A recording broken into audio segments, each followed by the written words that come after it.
Microsoft వాళ్ళు H1B వాళ్ళకి ఇచ్చేటువంటి శాలరీస్ ఎంతెంత ఇస్తున్నారు అనేది రీసెంట్గా మొన్న ఒక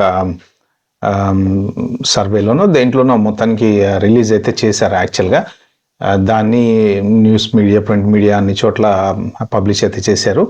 ఏ జాబులకి ఎంతెంత పే చేస్తున్నారో అనేది కనుక చూసుకుంటే ఆల్మోస్ట్ ఆల్ ఇది ట్రంప్ తీసుకొచ్చినటువంటి కొత్త రూల్ ఏదైతే ఉందో, ఏది మన వేజ్ బేస్డ్ క్రైటీరియా అనేది ఇప్పుడు మొన్న తీసుకొచ్చారు కదా. సో లెవెల్ 4, లెవెల్ 2, లెవెల్ 3 దాదాపుగా లెవెల్ 4కి మ్యాచ్ అయ్యే వేజెసే ఉన్నాయి అన్నీ వాళ్ళు ఇచ్చినవి. దాన్ని బట్టి నాకు అర్థమైంది ఏంటంటే, ఇప్పుడు రెండు ఉన్నాయి మనకి ప్రాబ్లమ్స్. ఒకటి 100K కట్టాలనేది, ఇన్సైడ్ ఉంటే అవసరం లేదు, అవుట్ సైడ్ యూఎస్ ఉంటే కట్టాలి అనేది క్లారిఫై అయిపోయింది. నెక్స్ట్ వేజ్ బేస్డ్ క్రైటీరియా, ఇది ఆల్రెడీ ఫెడరల్ రిజిస్టర్లో ఉంది. More or less next year lottery పోయి ఇది వచ్చే ఛాన్స్ ఉంది.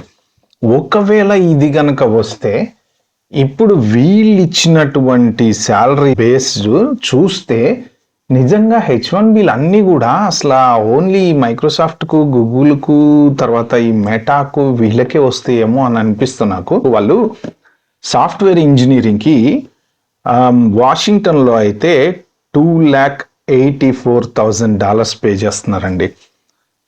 ఇంకా కాలిఫోర్నియాలో మౌంటైన్ వ్యూలో వచ్చేసి 187,000 నుంచి 210,000 వరకు. తర్వాత న్యూయార్క్లో అయితే 162 నుంచి $185,000 వరకు. సీనియర్ సాఫ్ట్వేర్ ఇంజనీర్లకి వాషింగ్టన్లో 162 to 240.